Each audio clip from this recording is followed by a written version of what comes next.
Thinking about buying a franchise? Don't go it alone. Just like a buyer's agent in real estate, you deserve someone who's on your side every step of the way. That's where Todd Abraham, the franchise guy, comes in.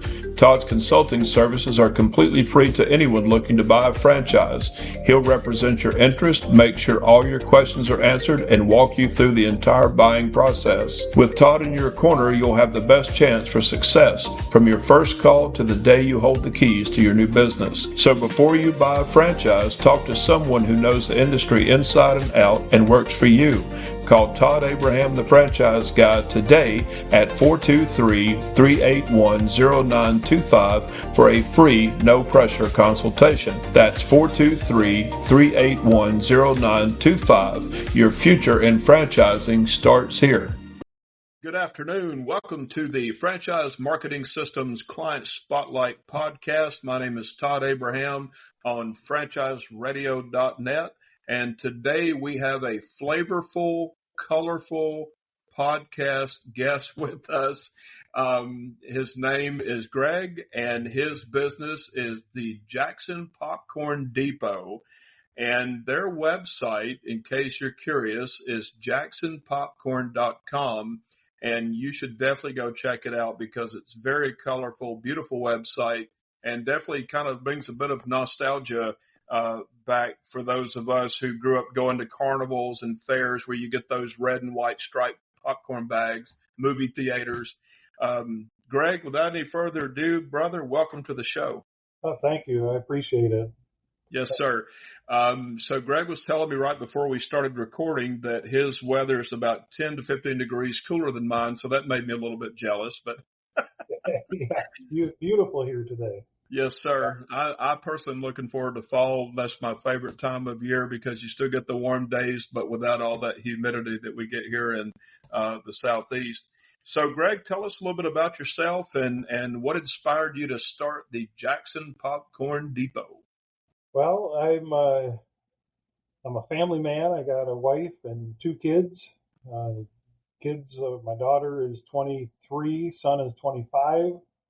Both graduated from college. They both grew up helping us with the popcorn store, and we also had an ice cream store there for a while, about 13 years. But my son right now is running our second location up in Okemos, Michigan at the Meridian Mall.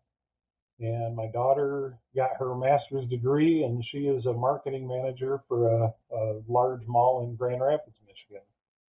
So really, really proud of both of them and their accomplishments. And for me and my wife, my wife runs the popcorn store. I also have a manufacturing company, Production Sound Machine. We make a lot of parts for automotive. And what got us into the popcorn store, boy, that's a story to tell. I built a house back in 2015, and we added an extra bay to the garage for my boat. And it was moving day, and we brought the boat over, and it didn't fit into the garage. So I didn't want to keep it outside all the time, so I bought a nice cover for it, kept it about 6 months, and then ended up selling it and put a chunk of money in the bank. And I was bored on a rainy Sunday morning, and I was surfing the net on Craigslist and found a popcorn store for sale and contacted them, and lo and behold, it's the popcorn store right in our local mall. And about 2 months later, we worked out a deal and we took over the store in November of 2016. And since then, we have 10x'd the sales from when we first bought it. Wow. We've moved from about a 1,100 square foot location. Right now we're in a 3,300 square foot location, and then our other store is 2,300 square foot.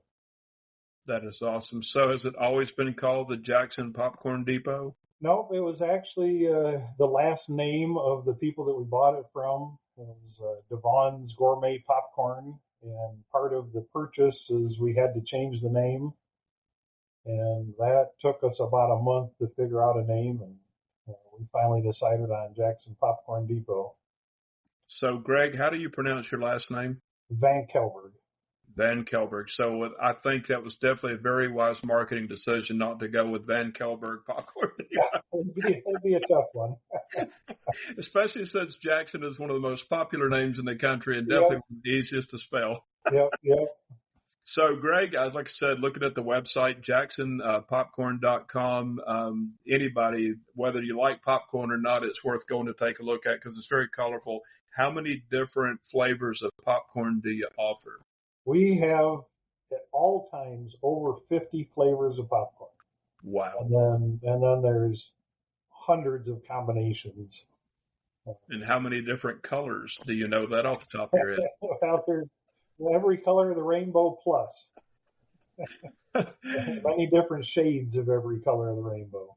That's cool. So Yeah. what else? Do you sell any other types of tasty treats other than popcorn, or is it just all popcorn? No, we sell popcorn's about 25% of our business. And then we make all the popcorn on site. And then we also make cinnamon roasted nuts, the pecans, almonds, and cashews. And then we also do the freeze dried candies on site.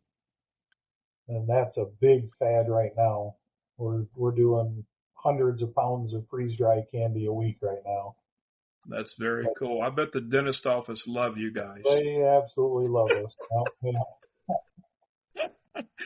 It's like, oh no, we wish you only the best of success, because you're creating clients for us every day. So you keep it up. That's great. So what made you decide to franchise the business? The success, the fun that we have with it. Like I said, we owned an ice cream store for 13 years. We loved the community. Everybody came to the ice cream store and they were happy and it's fun. But if you know anything about ice cream stores, they are a bear to run. Right. There's so many items you got to keep in stock. You got to clean the machines a couple times a week. It's difficult, strenuous work. You're busting your butt all day long while you're there, running around like crazy. And when we bought the popcorn store, we seen night and day difference between ice cream store, crazy hectic popcorn store, just as fun, but a lot easier. And it's profitable. Ice cream store, it's very, very small radius of customers because there's 5 or 6 ice cream stores within 10 miles of our location. So you're not going to get customers drive from across town to the ice cream store. There's one popcorn store in town. And that's cool. So the growth potential for the popcorn and candy store was just crazy big compared to the ice cream store.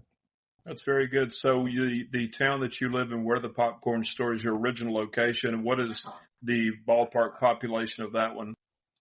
The city is about 30,000 and the county is like 150,000 people. So it's pretty small town. There's two malls, 2 indoor malls in Jackson. We're in the one that's right next to the highway.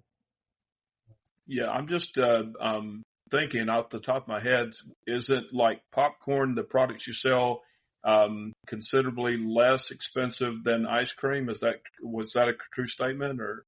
The cost of goods or just the? No, I'm talking about the retail side of it. Like, in other words, what you sold the ice cream for, is it generally less for people who buy the popcorn treats from you? No, our average sales ticket is about the same. It's Right. about $10 to $12 for everybody that comes in. That's about the average. That's great. I bet you guys do really good around the holidays.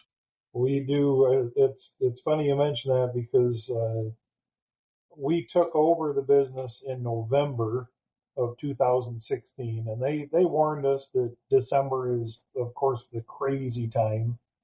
And we bought the store. We inherited the store manager. She knew all the recipes. She knew everything about the store, and we were really relying on her for the Christmas season. Unfortunately, she had a family emergency come up, and she missed all of December. Oh no. And we were there a couple days, almost 24 hours. We would actually be making caramel corn overnight. Um, in the middle of the night, the mall locked us in, and we Wow. were there. That's cool. Yeah, Tiring, but cool. Yes. yeah, yeah.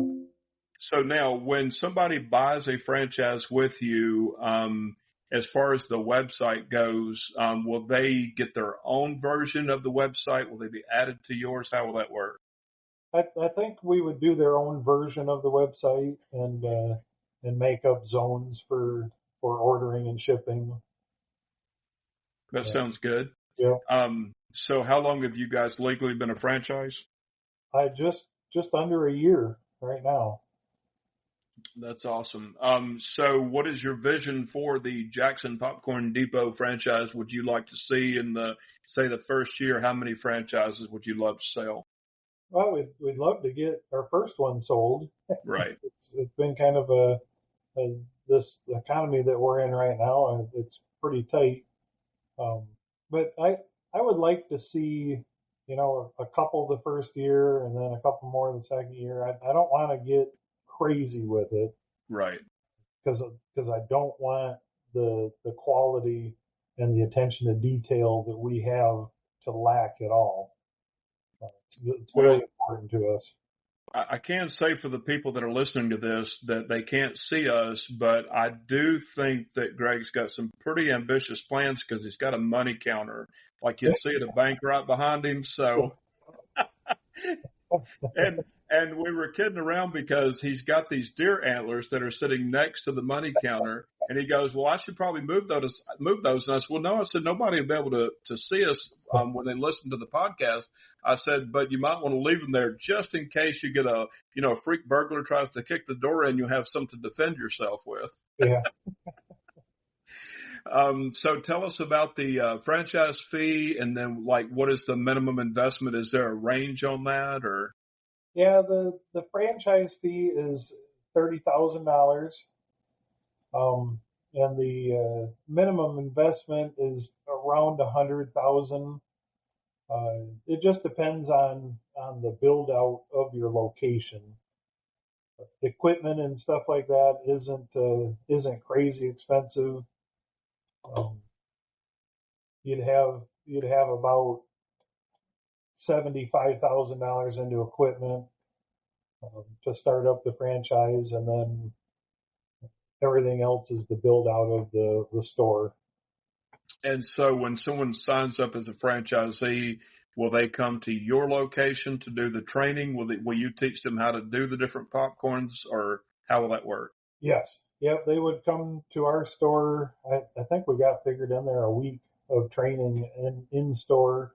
And then once they find their location, we would go to their store and help them get it set up. And That's awesome. yeah, Um, so popcorn, freeze dried candy, different assortment of nuts that you offer there. What about drinks? Do you also have drinks that you sell as well? we do have drinks.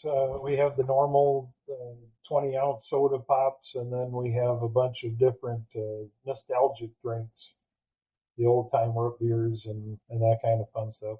I didn't mention earlier though, we do have over 1,000 other candies in store. Wow. So from your nostalgic candies to the brand new, the one that just dropped last week is the Slime Liquor 2.0. And and if you got kids listening, they're going to be all over that one because that is crazy popular candy. That is super cool. So as far as the display of all these different like delicious products, is that part? I guess that's part of the equipment that they'll need to purchase, right? To Yes. for their own Yep. stores. Yep. Yep. I can imagine it's not easy to display that many different flavors of like popcorn and nuts and Yeah. candy and stuff, but Yeah. that's very cool. Yeah. What's neat about our system that we're developing is that it's very the displays themselves are very basic. They're bright white, which are easy to find. They're inexpensive. There's nothing special about them. And then our color scheme is, as you can see on my hat, the listeners can't see, but it's the bright red, a nice royal blue, and a yellow. And the store is just decked out with them colors to really make it pop. It's a really clean, bright store. It's That's the cool. opposite of the the other candy stores that try to get that old timey look where it's got the rustic wood and wood floors and all that. We're the opposite end of that. We're bright and happy and fun. Well, I think that works well towards the adult side of the appeal because, we always say as adults, I love places that make me feel like a kid again. So it sounds like you've kind of put that in your decor scheme.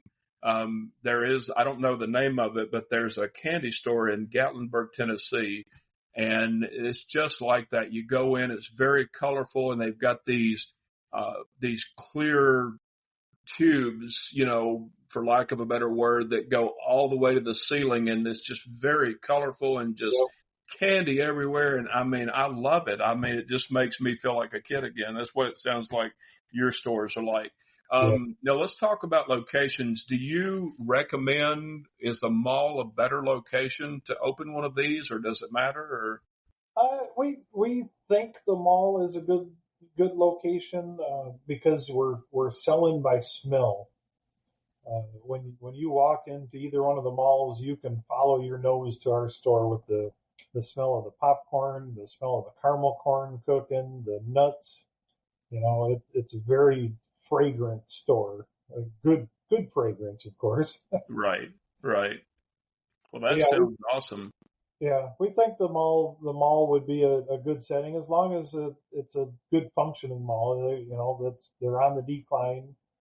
Um, there's a lot of malls that are adding restaurants and they're adding on to them and having apartment complexes connected to them and office complexes. So there's a lot of malls that are doing good work, and we think that if we can get some more stores in malls like that, we're going to do quite well.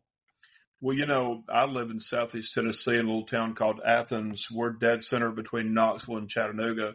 But you go 20 minutes south and Cleveland, Tennessee is about 60,000 city proper. And we have a mall there called Bradley Square. And I think a store like this would do great because there's quite a few empty locations there. There is no food court. But I definitely think it would help the mall traffic, and I think it would be very successful there, to say the least.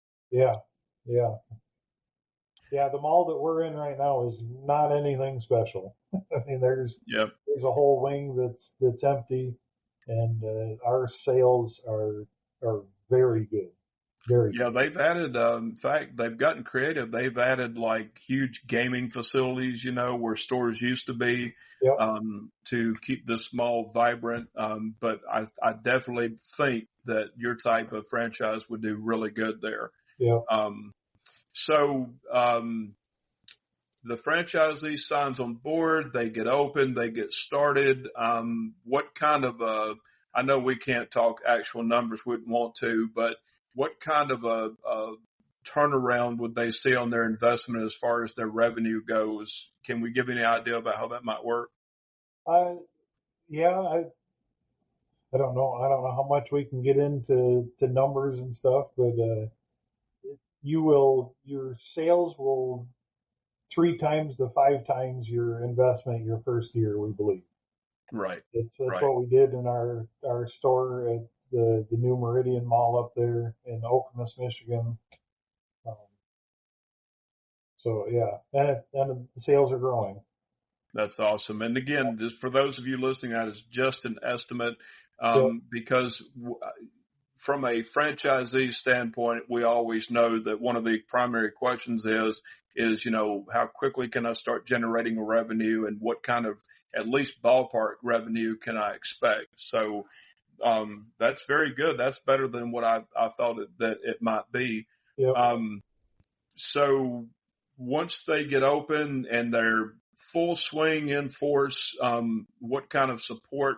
I know that you probably got a monthly royalty. What is your monthly royalty? 6%. 6%, and then you have a marketing fee. Yeah, we got it. I think we got it in there for up to 2%. Right. Okay. Yeah. And then, so what kind of support can they expect from you guys as franchisors going forward? Well, they have our ear 24/7. We'll be available for questions and one of my passions in life is to help mentor business people. Right. I've done it with several other businesses. A couple of them have really taken off and done well. I love helping people, and I would love to see somebody take one of these stores and do as well as we are.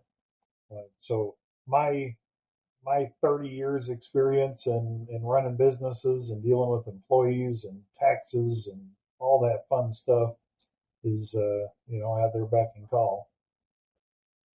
So the manager that you talked about that was out for the month of December when you was really hoping she'd be there, is she still with you? She is not. She left she didn't like change. Right. And then we went in and we made a lot of changes. Right. Right. So, yep, she didn't last more than a month after she came back, but we've got a fabulous crew right now. They do a really good job. I go in there probably 3-4 hours a week, do the bookkeeping and fun stuff like that at home. My wife works probably 15 to 20 hours a week, and the rest of the girls just run the store, and they do a great job. That's cool. And then you said your son runs your second location? Son runs the second location. He's got just a couple, like 3 or 4 other employees up there. So the name of the mall that your initial store is in is called what? The Jackson Crossing Mall. Jackson Crossing Mall in Jackson, Michigan, and the second store is? It's in the Meridian Mall in Okemos, Michigan. Okemos, Michigan. That's great. Yeah. Well, so what kind of marketing have you guys done with your current stores that you have found to be successful, which you think your franchisees would want to participate in? We do some local craft shows and stuff like that to get our name out, which helps a lot. We get quite a few people. We're actually doing the county fair right now. A lot of people don't think that that's marketing, but we've had people come by the booth at the fair, buy some freeze-dried candy, and then the next day they say they go to the store and buy $50 worth of popcorn to take home, and they didn't even know we were around. That's cool. So it's great marketing, is getting your faces out into the public. We've done radio commercials quite often. We do a lot of the local radio station promotions, where they do giveaways and stuff like that. We do TV commercials. We've done a couple TV commercials. And then social media. We do a lot of social media. Facebook, Instagram, TikTok. Right. You do Instagram too? Yep. Yeah. That's cool. Are you open 7 days a week? We are. We're open 7 days a week. I was thinking a fun idea would be like if you did something like Free Sample Sunday, where people would come by and get free samples. That'd be awesome. Yep. Yeah. I've got a mad, crazy marketing mind. It's one of the things I love. And so we are talking with Greg Van Kelberg from Jackson Popcorn Depot, and got a great concept. I personally, before I met you, never knew that popcorn was such a lucrative business. I mean, other than for the big guys that advertise, $1 zillion a year, like the Orville Redenbachers or whatever. Funny story. I used to be a server at the local Cracker Barrel here for about almost 9 years. And, that was one of my favorite parts of the job was waiting on meeting the people and getting to know them and stuff. But, they'd place their order and then I would come back in like 10 minutes and say, look, guys, your order will be up in no time. I said, or my name's not Orville Redenbacher. And that always got a big laugh out of folks. But I love it. Sounds like you've really got everything thought out very well here as far as I just, and before when you and I talked on the phone before, I didn't even know about the other thousand types of candies and stuff that you sold. So that's pretty awesome to learn that. Yes. Yeah. But so we're talking about the Jackson Popcorn Depot franchise. They have got just so many different flavors. What did you say, 60 popcorn? Over 50. Over 50 popcorn flavors. They've got over 1,000 different types of freeze-dried candies and different flavored nuts and different things that they offer. And it sounds like it can be a very lucrative business for sure. And based on my experience of all the other franchisors that I've interviewed on the restaurant concept, the minimum investment's about half of what some of the other franchise concepts start out at. So that's another perk there, Yes. Yeah, it's a pretty low cost start for a franchise. Yes, sir. So the website again is Jackson Popcorn Depot, and the website is jacksonpopcorn.com. Yep. And I encourage you definitely to go there and take a peek at it. What is the franchise information website, Greg? So jacksonpopcornfranchise.com. Franchise no S. Correct. Okay. Yep. jacksonpopcornfranchise.com is the information page. Yep, that's awesome. So you're listening again to the Franchise Marketing Systems Client Spotlight podcast on franchiseradio.net. As we get ready to wrap up here, Greg, tell us about your experience with Franchise Marketing Systems and what you love about them. Yeah, well, that was an experience. We had a really good time meeting all the group at Franchise Marketing Systems. They walked us through it. From day one, we had several meetings per week. They did a really good job. We did not have any anxiety throughout the whole process, which surprised me. I was pretty anxious going into it, and once we got going, we met the team. It was very smooth. Yeah, that is one of the great things that I've mentioned that many times, and even for myself, because I'm also a franchisor, thanks to FMS, is to me, that is one of the greatest benefits of hiring them to create a franchise out of your business is that they do take all the anxiety out of it, because most people like you and I coming into the franchising thing, we really don't know anything about it, and so it's great to have somebody that can educate us, answer all of our questions, take and literally do every aspect, and even some things you wouldn't even think that they would do, and do it so professionally and so thoroughly. They really are an awesome company. Well, Greg, I really appreciate your time. This has been a pleasure to say the least. And I'm just going to encourage anyone out there, if you have a business and you are considering creating a franchise out of that business, I can tell you that Franchise Marketing Systems, which is your one-stop shop for everything franchising, is the best company in America to do that for you. Give me a call. My name is Todd Abraham. My phone number is 423-381-0925 Eastern Standard Time, and we will give you a complete and thorough first consultation for free. And then if you're ready to move to the next step, we will certainly help you do that. Greg, any last comments before we sign off here today? No, I don't think so. I appreciate talking to you. This has been an experience. I've never done a podcast before, so I hope I don't sound like Mickey Mouse on the podcast. So Oh no, your voice is definitely much deeper than Mickey Mouse's for sure. that's good. Yeah, Greg has expressed a little bit of reservation about doing the podcast, but I told him, I said, listen, we'll just have some fun. All we're going to do is let you tell your story. And, I love what you said about mentoring new business owners. And that's something that I personally love to do myself is helping others to be successful. And you have found a sweet and tasty way to do that, my friend. Yeah. I appreciate Greg, it. thank you very much. And thank you for all of those listening out there. Remember, Franchise Marketing Systems is your one-stop shop for everything franchising. You're listening to the FMS Client Spotlight podcast on franchiseradio.net. And until we meet again, thank you and good night.